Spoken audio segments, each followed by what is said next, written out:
everyone, my name is Gloria. Welcome back to another video. This is part 2 of my quarterly wrap-up that I'm doing for 2020. Spoiler alert, it's November, but I'm going back in time to talk about the books I read because I read a ton of books this year and I really want to talk about them because I do. And I really like the booktube community. This is my try at it and we'll see what happens. In the previous video I talked about what I read from January through March. In this video I'll be talking about what I read in April, May, and June. Let's get started. I'm gonna be looking at my phone because I'm gonna be looking at what I put into Goodreads.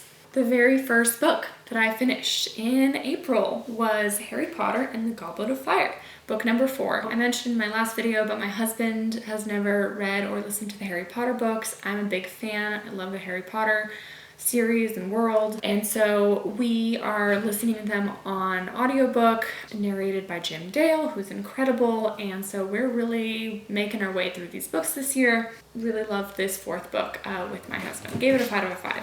Harry Potter's amazing. So also my cat is playing, so she might make some noise and be running around.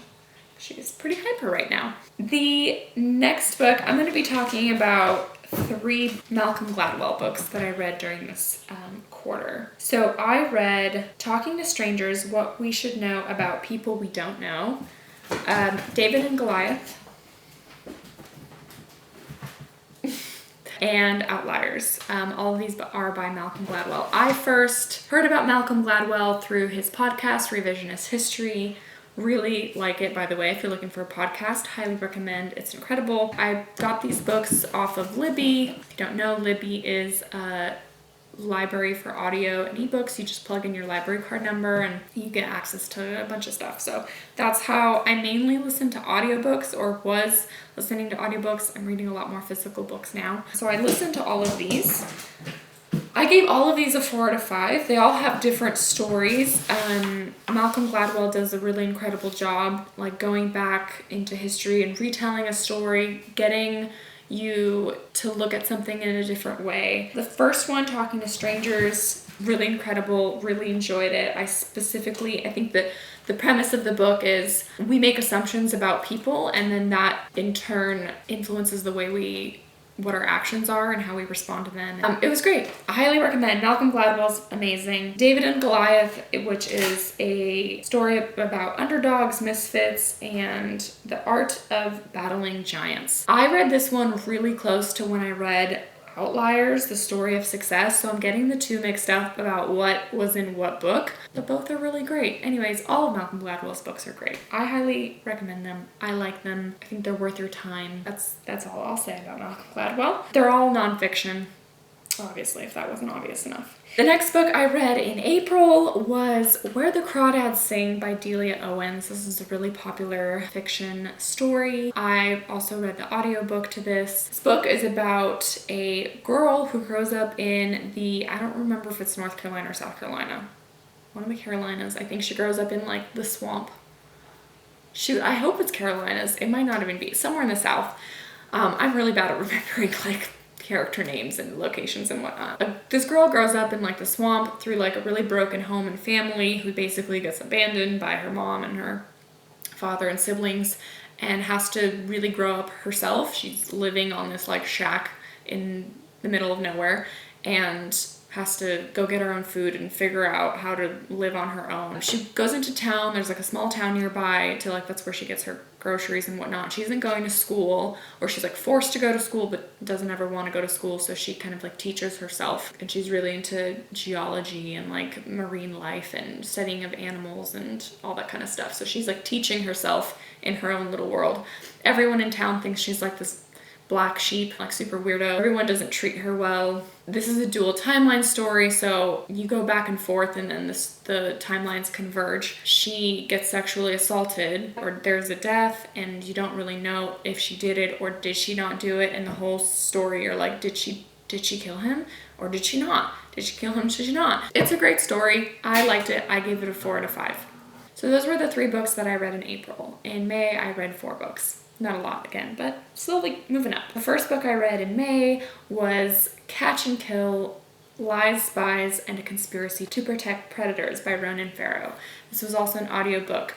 I don't know where I initially heard about this or was recommended it, or I don't know if I saw it on Goodreads or something. This book, Ronan Farrow is a journalist. He, if you don't know, uncovered the whole Harvey Weinstein debacle situation. So this story, or this book, tells the story of how the story came to light, how he found out about what Harvey Weinstein was doing, and how he was interviewing like the women that came forward to tell about what Harvey Weinstein did. This story was very interesting. I really liked it. I gave it a 4 out of 5. It is about, like the Hollywood industry and the way these powerful men kind of were allowed to let all this stuff happen, and no one really did anything about it. I believe it also talks about Matt Lauer, his kind of demise as well, and stuff that he did too. So if you're at all interested in like Hollywood and entertainment and that kind of stuff, I would recommend this book. Also just a really interesting book. I mean, it's mostly just sad. Like just reading it or listening to it was sad, because you just realize how people get away with crap like that and just are disgusting human beings. And there's a lot of people like that in the world, particularly in positions of power. So I really liked it. I would definitely recommend. It was a great audiobook. And Ronan Farrow actually narrates it himself. So the next book that I read, I actually have it. Oh my gosh. I don't have a lot of physical books. All of these books I either listen to on Libby or I get from the library. But I actually own this one. This is Why We Sleep, Unlocking the Power of Sleep and Dreams by Matthew Walker. I read this book. This is actually my husband's book. He was recommended this. He's a physical therapist and was recommended this from one of his professors. And we read it together. So we started this actually in January of 2020 and finished it in May. But we read this together, like a chapter a night before bed, or like part of a chapter. So it took us, 5 months to finish, but that's because we were reading it out loud together. This book is fantastic. 5 out of 5. I highly, highly recommend it. After reading it with my husband, we couldn't stop talking about it to anyone in our friend group or family. Like, we kept quoting different things from this book. The author is a neuroscientist and a doctor, and he does a really good job of breaking down exactly what this book says it does. Why we sleep, what happens to our bodies while we sleep, our bodies and our minds, and what happens when we don't sleep enough, and how stuff totally breaks down and we can't function properly. So this was really eye-opening, particularly in our world and society where like people don't get enough sleep. Highly, highly recommend. This is definitely like top book of the year and will be on our shelves forever. This is also a really good book. Like, we will definitely be loaning this out to people. And the author also does a really good job of breaking down. There's parts of it that are pretty dense in like science, language, and sleep studies and all those kinds of things. But the author does a really good job of breaking those down to a level that someone who is not into science or doesn't understand it can understand it. So highly recommend. This is a great book. The next book that I read in May is also another physical book. Look at me. It is How to Pray, A Simple Guide for Normal People by Pete Greig. This was a book recommended by one of our pastors at our church, but Pete Greig actually came to give a teaching at our church. I really like this book. I grew up in the church, so I understood, about praying and what it's all about and how to do it. But this book really broke down more like theological concepts of prayer. This book really breaks down different ways to pray and like the steps of praying. So he has an analogy? Allegory? Anagram? What are the... Pray. Anyways, that stands for pause, rejoice, ask, and yield. So he talks about those. He tells different stories of like really amazing people in faith that have had miracles happen through praying and whatnot. Anyways, I really like this book. I gave it a 5 out of 5. If you are a Jesus follower or a believer, and you're at all interested in this topic, I highly recommend. It was great. The next book that I read in May was The Lost Girls of Paris by Pam Jenoff. I actually listened to the audiobook on Libby. This is a historical fiction, which is one of my favorite genres, World War II historical fiction. I read this book a while ago and I don't really remember in detail what happened, which is probably why I gave it a 3 out of 5. I liked it, but I didn't love it, and I don't think it didn't like impact me in a ton of ways.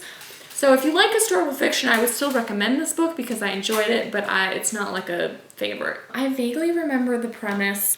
I think the reason why I gave it a low rating is because there wasn't enough depth of like the characters and the story for me to like fall in love with it and really like care about the characters. I thought it was a good story. I definitely learned something because this is based on a true events and what actually happened in history, and there were females who were couriers and radio operators out of the UK and got captured or killed and didn't know what happened to them. So I appreciated some elements to this book, but I wasn't invested in the characters. So that's why I gave it a 3 out of 5. All right, almost done. I have 2 more books to talk about. Both were audiobooks that I listened to on Libby. First one was a thriller, The Silent Patient by Alex Michaelides. I don't know how to say his name. This was a thriller about a woman who gets accused of killing her husband, but she doesn't, because she's found like over his body, but she doesn't say a single word. So she has like gone mute and has not said a single word since he's been killed. She gets put into like an insane asylum. The story is also dual timeline, multiple perspective.